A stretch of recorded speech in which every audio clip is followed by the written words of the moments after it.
Hello everyone. तो हम आज बात करने वाले हैं खेसारी लाल यादव जी और मेघा श्री के एक बहुत ही बेहतरीन वीडियो सॉन्ग के बारे में जो कि रिलीज हो चुका है। और इसे गाए हैं खेसारी लाल यादव जी और प्रियंका सिंह जी और लिखे हैं कृष्णा बेदर्दी जी।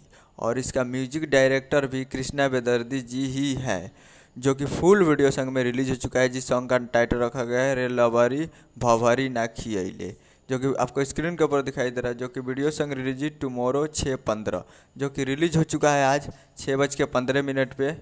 तो आप लोग अभी तक नहीं देखे हैं तो जाकर इसे web music Bhojpuri YouTube channel पे फुल वीडियो सॉन्ग जाकर देख सकते हैं। जो कि बोल राधा बोल मूवी का है, ये फुल वीडियो सॉन्ग है। बोल राधा बोल मूवी फुल वीडियो सॉन्ग आ चुका है। तो जाइए और जाकर web music Bhojpuri YouTube channel पे फुल वीडियो सॉन्ग जाकर देख सकते। रे लबरी भाभरी ना खियाई। तो जाइए और जाकर वेब म्यूजिक पे सुनिए। उम्मीद करें वीडियो अच्छा लगा तो चैनल को सब्सक्राइब करके बेल आइकन प्रेस करते हैं। मिलता है अगले वीडियो में, तब तक के लिए जय हिंद जय भोजपुर।